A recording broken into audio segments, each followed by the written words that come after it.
الحمد لله رب العالمين والصلاة والسلام على خاتم الأنبياء والمرسلين وعلى آله وصحبه ومن تبعهم بإحسان إلى يوم الدين أما بعد أعوذ بالله من الشيطان الرجيم بسم الله الرحمن الرحيم ومنهم من يلمزك في الصدقات فإن أعطوا منها رضوا وَإِن لَّمْ يُعْطَوْا مِنْهَا إِذَا هُمْ يَسْخَطُونَ۔ محترم حضرات، رمضان کا مہینہ ہے۔ اللہ تعالیٰ ہم سب کی عبادتوں کو قبول فرمائے۔ دنیا میں ہم بحیثیت انسان زندہ رہتے ہیں تو بہت سارے دوسروں لوگوں سے ہمارا رابطہ رہتا ہے، دوسروں کے ٹچ میں ہم رہتے ہیں۔ دنیا میں لوگ اعتراض کرنے والے زیادہ ہیں۔ آپ دنیا میں کوئی بھی کام کریں گے تو لوگ اعتراض کرنے والے رہیں، ایسا کیوں کرے، ایسا کرے تو اچھا تھا، ایسا کرے تو اعتراض بہت لمبا ہوتا ہے۔ اعتراض کرنے والے لگے رہتے ہیں، وہ کس پر اعتراض کریں، کسے بلیم کریں، اسی میں لگے رہتے ہیں۔ چاہے آپ آفس میں جائیں، چاہے آپ اپنے گھر میں جائیں، چاہے کہیں بھی جائیں، انسان کے ساتھ یہ چیزیں لگی رہتی ہیں۔ اللہ کے نبی صلی اللہ علیہ وسلم کی سیرت سے ہمیں مثالیں ملتی ہیں کہ اللہ کے نبی صلی اللہ علیہ وسلم نے جنگ تبوک میں جانے کے لیے لوگوں سے چندہ مانگا۔ دھوپ کے وقت وہ جنگ تھی، اور جنگ میں سامنے جو لوگ تھے رومن امپائر کے لوگ تھے، روم کے لوگ تھے، تو ان لوگوں سے مقابلہ تھا۔ تو اللہ کے نبی صلی اللہ علیہ وسلم نے چندہ مانگا تو بہت سارے لوگوں نے بہت سارا چندہ دیا۔ عمر رضی اللہ تعالیٰ عنہ نے آدھی دولت لا کے ڈال دی۔ حضرت ابوبکر رضی اللہ تعالیٰ عنہ نے سارے گھر کا سامان لا کے ڈال دیا چندے میں۔ یہ تو ہماری زندگی نہیں ہوگا، ہماری نسل میں کوئی کرے وہ بہت بڑی بات۔ ہم لوگ دیتے سبھی چن چن کو دیتے، جیب میں 10,000 دیکھ کو، گن کو، لیکن یہ پڑھنے کے لیے اچھا ہے۔ ہم لوگ پڑھتے ہیں کہ صحابہ نے ایسا دیا ہے۔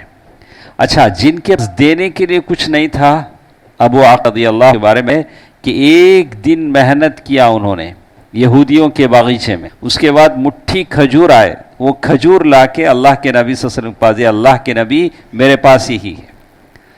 اللہ کے نبی صلی اللہ علیہ وسلم نے اسے جو لوگوں نے چندہ دیا تھا اس کے اوپر ایسے پھیلایا۔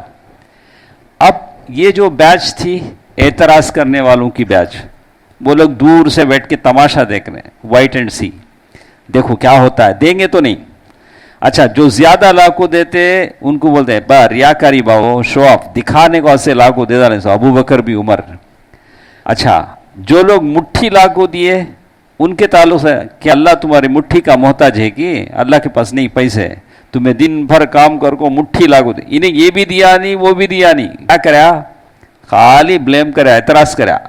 ایسا رتی لوہر رہتے ہیں، یہ بھی کریں گے نہیں وہ بھی کریں گے نہیں۔ ان کا یہ کیا، کسے کیسا بولنا، کسے کیسا کمنٹ کرنا، کسے کیسا تنگ کرنا۔ ابو سعید خدری رضی اللہ تعالیٰ عنہ فرماتے ہیں کہ ہم لوگ بیٹھے ہوئے تھے، علی رضی اللہ تعالیٰ عنہ یمن سے آئے۔ اللہ کے نبی صلی اللہ علیہ وسلم نے یمن بھیجا تھا ان صدقات وصول کرنے کے لیے۔ ایک چمڑے میں چمڑا جو رنگ گیا تھا، جسے ٹین کیا گیا تھا چمڑا، وانے میں تھیلیاں چمڑے کے ہوتی تھی، کیا اس میں سونے کے انہوں نے کچھ ڈلے لائے۔ ڈلہ سمجھتے ہیں آپ؟ سونے کا ڈلہ، مٹھی کا ڈلہ جیسے ہوتا ہے، وہ زمانے میں سونا ویسی ہوتا تھا۔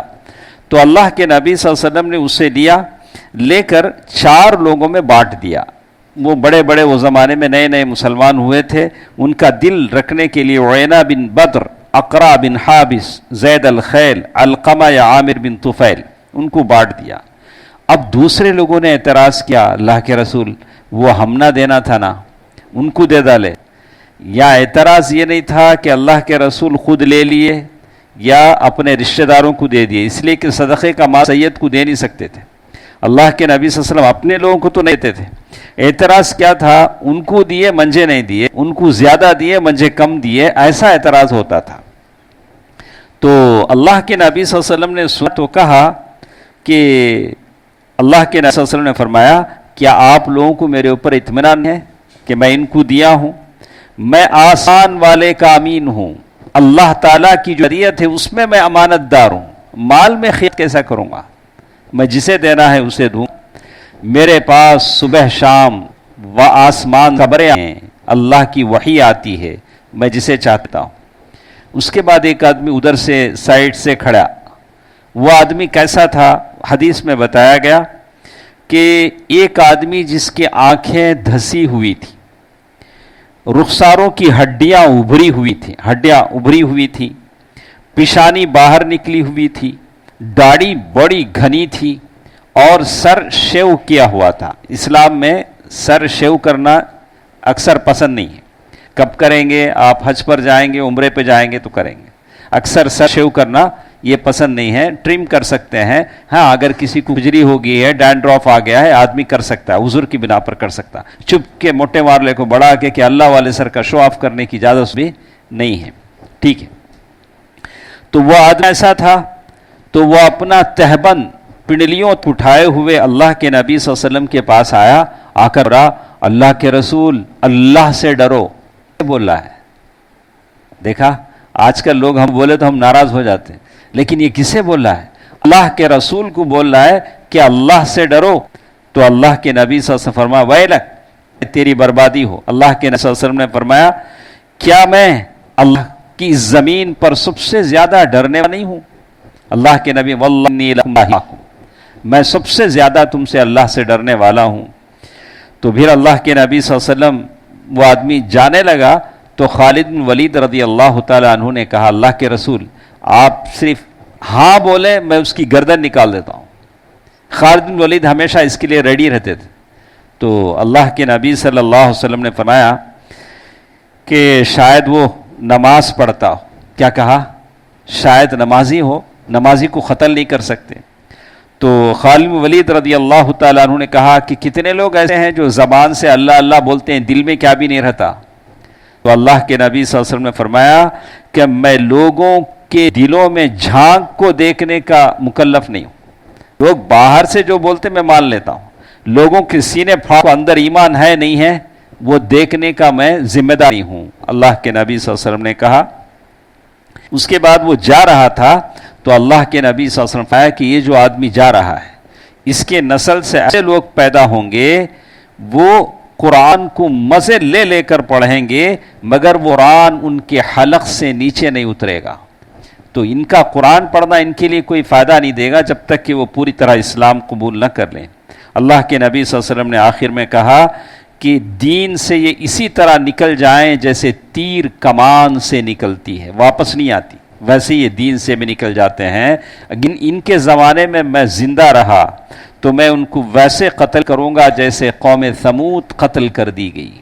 تو ساری بات کا خلاصہ آپ کو مجھے بتانا یہ ہے کہ دنیا میں اعتراض ہوتے رہتے ہیں۔ اگر کوئی نصیحت کے طور پر کسی اچھی بات بولتا ہے تو الدین والنصیحہ اچھی بات ہے، لیکن صرف سامنے والے کو بلیم کرنے، اسے پست ہمت کرنے، نیکی سے روکنے کے لیے کرتا ہے تو آپ کو ضروری ہے کہ اس کی بات پر دھیان دیں، اپنا کام کر جائیں۔ اور اللہ کے نبی صلی اللہ علیہ وسلم کی زندگی ہمارے سب سے بہترین نمونہ ہے۔ اللہ تعالی ہم کو اللہ کے نبی صلی اللہ علیہ وسلم کی سنت کے مطابق عمل کرنے کی توفیق دے، آمین۔ والسلام علیکم ورحمۃ اللہ وبرکاتہ۔